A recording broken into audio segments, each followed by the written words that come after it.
Olá, meu amigo, minha amiga, tudo bem? Espero que sim. Estamos aqui para mais uma aula de teologia. Na última aula tratamos sobre o Pai, o ilustre desconhecido, e hoje nós vamos começar a tratar sobre a segunda pessoa da Trindade, a segunda subsistência de Deus. Mas antes, não se esqueça, assine o canal. Se inscreva aí no canal, acione aí o sininho para você receber as novas aulas quando elas forem postadas, ok? Vamos lá? Vamos falar sobre o Filho? Falar sobre o Filho é um prazer, falar sobre o Filho é uma alegria, porque o Filho, Jesus Cristo, é a razão da nossa vida. Eu honestamente assim queria confessar que a minha grande vontade de ir para o céu, de ir para o reino de Deus, é muito mais encontrar com o Filho, encontrar com Jesus e dar um abraço bem apertado, um abraço consolador, um abraço que eu sinto que vai me reintegrar em tudo que há de vazio em mim. Eu estou muito mais interessado, vou ser honesto com você, em encontrar com o Filho do que rua de ouro, conversar com Noé. Vai ser bom, mas encontrar com o Filho vai ser uma coisa fenomenal. Eu gosto de dizer e de pensar que nós estamos aqui nessa vida de passagem, nessa existência em que temos uma manifestação tanto do ponto de vista físico, no nosso corpo, como espiritual e material, alma e espírito. Mas, se lá no céu tiver uma fila para abraçar Jesus, eu sei que vai demorar muito tempo para chegar a nossa vez, né? Que a fila é grande. Mas eu queria dizer que quantas vezes fossem necessárias entrar nessa fila, eu acho que eu passaria a eternidade entrando nessa fila. Porque honestamente, a razão da nossa fé é Jesus. A razão da nossa esperança é Jesus. A Bíblia diz que Ele é o primeiro que morreu e ressuscitou. Outros na Bíblia ressuscitaram, mas não a ressurreição que Jesus teve. Como a linguagem humana é pobre, do mesmo jeito que Lázaro ressuscitou, está lá escrito que Jesus ressuscitou. Mas a ressurreição de Lázaro é uma. Um dia Lázaro voltou a morrer. Agora outra é a ressurreição de Jesus. Essa não. Essa é uma metamorfose completa. Então Jesus é o próprio Deus. Então assim, é uma alegria muito grande falar sobre Jesus. Então, vamos começar aqui com a aplicação do termo Filho da segunda pessoa da Trindade nas Escrituras. Então, ele é chamado de Filho ou de Filho de Deus. E sempre como esse que foi gerado, é a segunda pessoa. É muito evidente, diz o Berkoff aqui, que Jesus Cristo é apresentado como Filho de Deus nas Escrituras. Então nós temos que já de cara descartar qualquer tipo de afirmação que diga que Jesus é um Filho de Deus, nome de fantasia. Ele é um homem comum. Não, Jesus é o Filho de Deus mesmo. Ele é o próprio Deus. E ele é Filho de Deus do ponto de vista pré-encarnatório, né? Ele é o Filho de Deus desde a eternidade. Ele é o Filho que foi gerado na eternidade. Ele não se transformou em Filho de Deus quando Jesus nasceu de Maria. Esse é o estado de humilhação de Jesus, que se fez na forma de servo por nós. Mas ele é o Filho pré-encarnado do Pai. Essa palavra encarnado pode parecer espiritismo, né, kardecista, mas não. Porque aconteceu um evento cristológico chamado encarnação, né? Só que Jesus já existia do jeito que ele era, no seu estado pré-encarnatório. E ele é o Filho de Deus. Segundo lugar, ele é chamado também de unigênito, Filho de Deus ou do Pai. E essa explicação, esse termo, é muito comum no Novo Testamento. Ele é o único, unigênito, o único que foi gerado.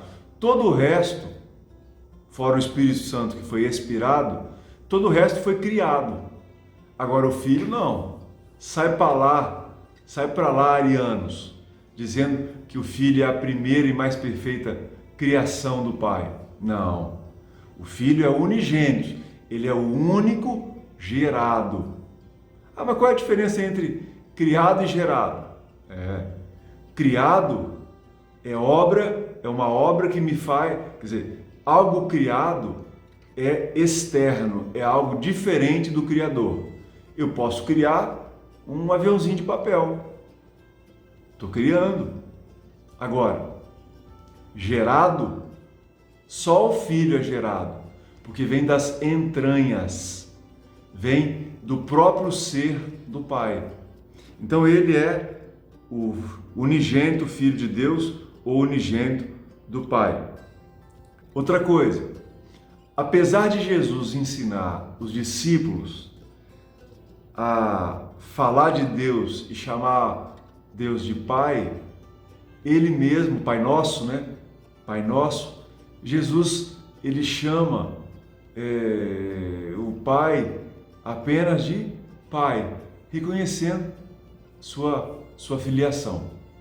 Ou ele fala Pai, ou ele fala meu Pai. E quando ele faz isso, o que ele está dizendo? O que ele está fazendo? Ele está dizendo que ele está consciente da relação única, singular, que ele tem com o Pai. Aos discípulos ele ensina a chamar de Pai Nosso. Mas quando ele fala com o Pai, ele chama de meu Pai. Porque ele sabe que a relação dele é única e singular. Ninguém vai conseguir ter uma relação com o Pai como a que Jesus tem, como o próprio Filho de Deus. Agora, nós precisamos entender que esse conhecimento que Jesus tem do Pai, ninguém pode ter, como eu disse. Agora, essa que é a questão, porque quando os judeus estavam em torno de Jesus, ouviam Jesus chamar o Pai daquele jeito, eles entendiam. Eles entendiam que quando Jesus chamava o Pai daquele jeito, ele falava no sentido metafísico. Não no sentido físico, mas metafísico. Por isso que os judeus, eles criam e não aceitavam isso, porque para eles era uma blasfêmia. Qualquer ser humano que chamasse o Pai daquele jeito, e Jesus foi mais, né? Jesus teve coragem de falar que eu sou. Jesus falou, eu sou. O único que fala eu sou é o que falou lá em Êxodo, com Moisés no alto do monte. Jesus fala, eu sou. Então Jesus, ele diz, olha, era eu lá, o anjo do Senhor. Então, os judeus, ao ver Jesus chamar o Pai de meu Pai, criam de verdade que ele estava blasfemando. No sentido messiânico, no sentido divino, o Filho aparece como usando um termo que o distingue do Senhor, né? Porque Senhor é um termo genérico, no grego Adonai, no hebraico Adonai e no grego Kyrios. Então aparece ele muitas vezes como Deus Filho para distinguir ele do Senhor, que é o Pai. mas muitas vezes aparece também ele como o próprio Kyrios, no grego, texto grego do Novo Testamento, como Senhor. E, por último, ele aparece nas Escrituras como aquele que foi gerado como uma operação sobrenatural do Espírito Santo, no sentido específico de que ele é o Filho de Deus. Ele foi gerado pelo Espírito Santo, através do Espírito Santo no ventre de Maria. Então ele aparece como Filho, a segunda pessoa da Trindade. Bom, como é que é a subsistência pessoal do Filho? O que nós vamos entender? Que nós precisamos abandonar todo tipo de modalismo. De novo, como se Deus fosse um e ora ele se manifestasse como Pai, aí ele se recolhe, depois como Filho, depois se recolhe, depois como Espírito. O Filho não é um modo do Pai. O Filho, ele é tão pessoal como o Pai e o Espírito Santo, e ele tem uma relação pessoal com os dois. Porque se fosse modalista, a existência da Trindade, o Filho não poderia se relacionar com o Pai, porque não existiria o Pai. Na ideia modalista, a manifestação atual anularia as outras. É como se eu fosse um ator e ele tivesse 3 máscaras. Então Deus tem a máscara do Pai, a máscara do Filho e a máscara do Espírito Santo. Quando ele tivesse com a máscara do Filho, não existiria nem o Pai nem o Espírito Santo. Mas o que a Bíblia mostra é que, ao mesmo tempo que ele é tão pessoal como as outras pessoas da Trindade, eles se relacionam no tempo, enquanto Jesus esteve aqui. Então, nós não podemos pensar jamais em nada, nenhuma ideia modalista.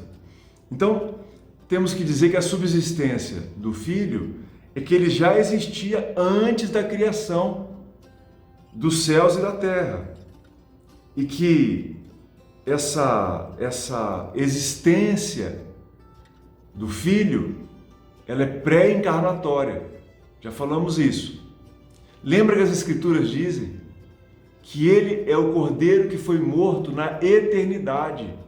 Ou seja, enquanto Filho, a função ad extra, a palavra que a gente aprendeu em outras aulas, a ação dele na Trindade econômica, de ser o Cordeiro que ia morrer por nós, já era fora do tempo. Ele já existia antes da criação dos céus e da terra. Ele já existia antes da criação de qualquer hoste celestial, né? Então a subsistência da segunda pessoa da Trindade é subsistência coeterna.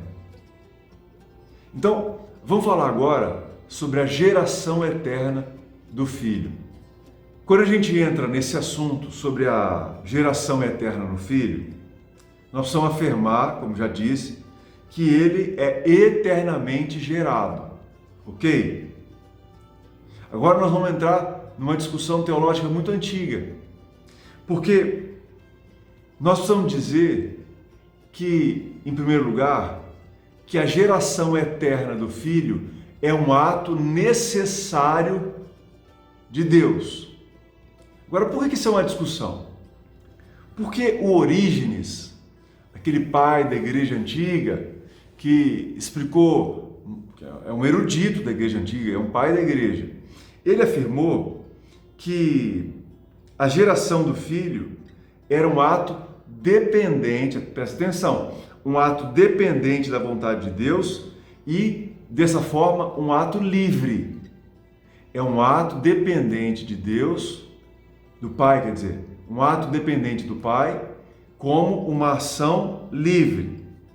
Mas outro pai da igreja chamado Atanásio, ele afirma que, e outros, que essa geração dependente da vontade facultativa do Pai tornaria contingente a existência do Filho e assim o privaria da sua divindade.